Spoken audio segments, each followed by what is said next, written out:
guys, and welcome to the Skoda Superb Hybrid. Now Skoda calls this car the IV. IV basically nowadays means an hybrid or an electric vehicle in Skoda's terms, because the Enyaq is an IV and this Skoda Superb is also an IV. So IV means electrified in some way at least. What it means is that basically this car has two powertrains, an electric engine and a regular 1.4 liter petrol engine. This theoretically should give this car the best of both worlds, the long range of the petrol engine and also the quietness, ease of use and, cost-effective ways of the electric engine. In this video I want to determine whether this hybrid version is the way to go, or you should skip the hybrid altogether and just buy a electric car right now. I want to save some electricity, so I will be driving in regen mode. You can also see in the gearbox down here you have D in drive and B. I don't know what the B means, but this is basically a regeneration mode, so you don't have to use the brake that often. If I accelerate and I now let off the gas, I basically start braking immediately, and this will go up until the 0 kilometers an hour. If you get used to it, it's a very cost-effective way to drive this car. As you can tell, I am in full electric mode right now. If I floor the car, if I floor it, the petrol will kick in. And this wasn't even in sport mode, so if you are in sport mode, it's a bit more responsive again. Basically, this car has many personalities. You can use it in full electric mode, and I think it's up to 60 kilometers. I'm not sure it's actually doable in the real world, but expect to get some, 40-50 kilometers easily, no problem. Then you have the sort of middle mode, which is engine, but not in the full sporty position, which means this car won't use the electric boost to give it extra oomph. And then you have the sporty mode. If you put it into sport, this car will use all of the power available, which combined is 160 kilowatts. And this means this car will, on paper, do 100 kilometers an hour in 7.7 seconds, which is actually quite nippy.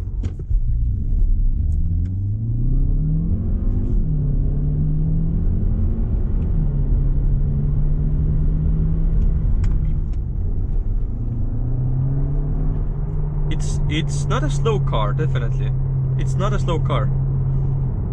In sport mode it will also hold its gears, and as you probably could tell, this is a regular DSG gearbox. No, multitronic here, just a regular gearbox. This sort of layout was first introduced in the Volkswagen Passat GTE, a first of its kind, so to say, by Volkswagen.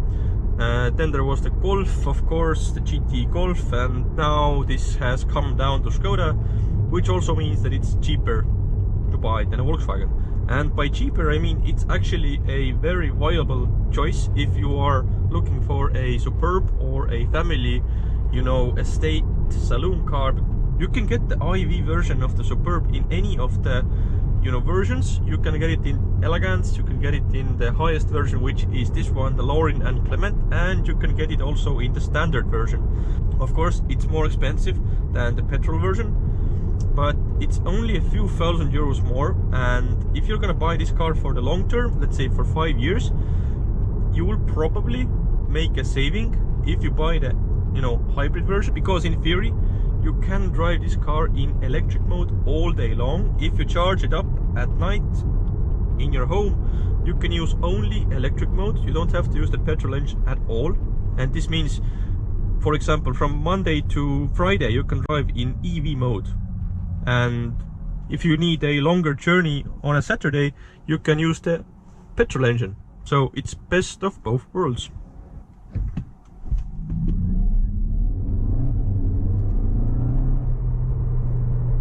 I just turned on the ventilated seat. This car is very heavily equipped. It has most of the options you can get on a Superb. I think what's missing is the big screen, the big navigation screen, but this isn't bad, let's be honest. And it has wireless Apple CarPlay. Thank you. This is a very welcomed option and every car should have it, really. It's so easy to use. Every time you sit in the car, it just pulls up Apple CarPlay and you have Waze, Google Maps, your phone. Let's see, if I go into menu, look how beautiful it is. And it's also running on iOS 14 because I have just updated it, and you have different, you know, wallpapers now. How beautiful is this? It looks just so nice. Also Spotify, messaging, etc. And whenever you want to go out, you just go out, have your regular radio, etc. So it's very usable, it's very nice. Now the downside of having this very nice glossy screen is the fact that it is a fingerprint magnet, and I mean, you really do have to swipe it down a couple of times a day to keep it looking, you know, fairly decent. Otherwise it's just gonna look very bad indeed. I know it's almost a cliche by now, because in all of my reviews I say I miss the volume knob. Thank you, Skoda, for keeping it. It's such a nice thing to use. Still, it's easy, it's usable, it's practical. Why not keep it? Every car should have a volume knob. Digital dashboard has been updated as well, so this means now you can change views. You have full screen, minimalistic, just speed and range, sporty mode, and what I'm using, which is the full information mode, so to say. You have everything you possibly need in this screen, and well, why not? It's just so usable. Quality is good as well. I think the graphics have evolved quite a bit on both of these screens actually. I'm not sure what the resolution is, but I do not see any dots, and I can't really complain about these screens. Quickly, let's glance over the interior and the quality, which is very good actually. Leather here and there, no squeaky materials. Center console nicely made. You have also wireless phone charging nowadays, very easy to use. Steering wheel leather feels nice in your hands. Every button you use is a quality item, so to say. Yeah, I really cannot complain about anything in this car because sorry. So I was saying I really cannot complain about anything in this car because it's just so well made, and for the money it's a very good car. I really like the cream leather interior, and it also has seat ventilation, as I mentioned, which means perforated seats. The seats themselves, they are very big, like comfy chairs, but maybe it could have some more bolstering on the side because I am slushing about in this car, but it is a minor complaint, and this car isn't a sporty car, it's a highway cruiser, a luxury car, so to say. Safety kit, yeah, you have all of it. Blind spot monitoring, adaptive cruise control. Most of it is as standard. If you get the lower and inclement version, you of course have to add some options, but they are sort of minimalistic and just picking what you might need. If you get the Lorin and Clement, mainly the good stuff is always as standard. Speed camera reported ahead. Ooh, thank you. Thank you, Waze. Down here you have your climate control, and I do like that it is still buttons. It's not all touchscreen, because you know, most of these brand new cars from Audi, Mercedes, BMW, all of them are somewhat touch screeny, and I do like the fact that you still have a physical button for some things. So right now I can turn on my heated steering wheel, and I can also use my heated seats, and with ventilation, which is a very interesting combo. So basically you are being heated and ventilated from the same seat. Now with this facelifted model you also have a nice backup camera with 360-degree views, helping a lot in spaces like these. You can really easily turn this car around in tight spaces, although this is a very big car actually. And since we are sort of in the middle of nowhere, let's take a look from the outside. Turn it off. Okay, so from the outside this is just like the previous Superb, the non-facelifted version. You can tell that it's a facelift by having the IV badge, which is the hybrid badge.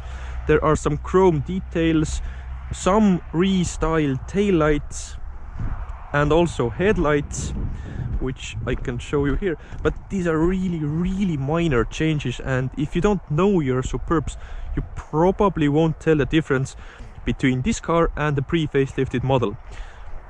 For the hybrid version you also get this plastic grille, which is very EV. Thank you, trucker. I just didn't have enough dust here. So, but continuing on, this car is riding on the 19-inch wheels. Very big for this car, I think, but they do look very nice. Would I go for this size wheel? Probably, if I had the money, but buying a Superb is all about keeping the costs low, so I'd probably take a smaller wheel option. Probably, I'm not sure. Let's take a look at the business side of the Superb. Just look how roomy this thing is. The back seats are absolutely ginormous, and sitting inside, oh my god, this is like a limousine. Come on, look at the legroom. I can put 2 fists here. I haven't driven a Superb for so long, I forgot how big this car was in the back. It's just ridiculous.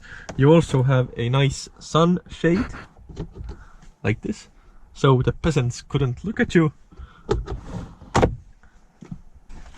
And just look at the room here. You can fit 3 people easily without any problem. All of the materials are very nice, no scratchy plastics, leather here and there, and just look how quality the leather is. Also Isofix, and you have a nice soft handrest with cup holders. And also you can move the front seat like this, because you have controls over the person sitting in the front seat. Oh dear god. This is nice. Panoramic sunroof opens this car up so much to the light. The cream interior really benefits from the panoramic sunroof. If you have the option, just tick this box. It is well worth it, trust me. Let's take a quick look at the boot, which is also ginormous. Electric tailgate as standard on the Laurin and Clement version. I think it came from the Elegance and up, and later on it is standard. If you get the Bob standard version it might not be, but from the Elegance it is standard. So 2 positions on this shelf. How easy is this? Just get in, push, it's away, push, it's away. Skoda just knows how to make things work in the real life. You can't put your bags in here because it's more difficult. Do it like this. Nobody can see inside because it's covered, and yet you have all of the room needed. And just look how big this boot is. You can fit like 2, I don't know, big dogs in here easily. Skoda have also upgraded the key. This now feels much more heavy than it used to, and also you have keyless entry access on all 4 doors and the boot. This is a very good thing because it makes life so much easier. Sitting in the front, you don't have to put the key anywhere. Push start, and we are good.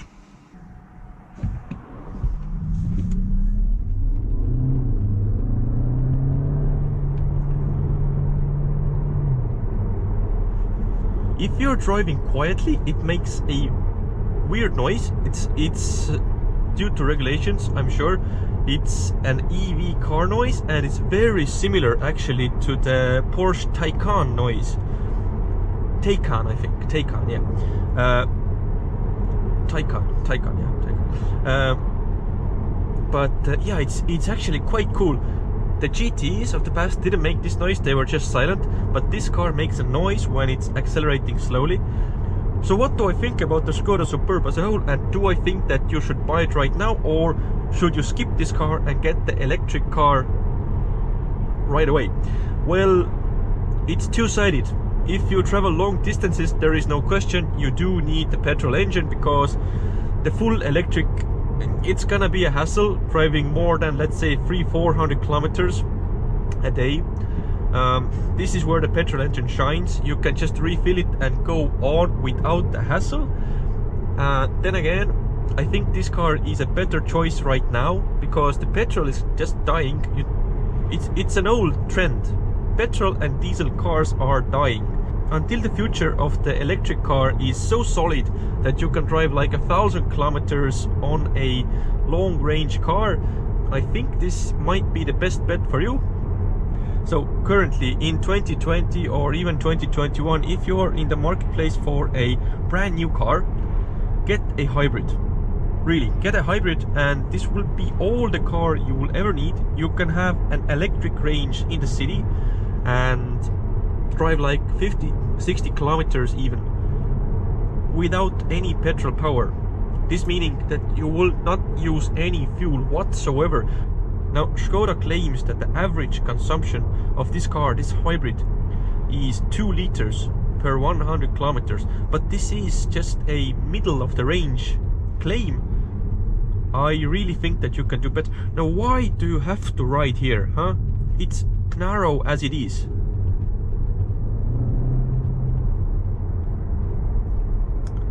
Okay, enough of the cyclist, but back to the car. I think this is the best of both worlds. You can drive with electricity, charge it up at home, and then if you need it, you can use the petrol power. It is the best of both worlds, period. So yeah, so guys, thank you for watching. If you like this video, please like, share and subscribe. It would help me out a lot. And yeah, see you soon. Bye bye.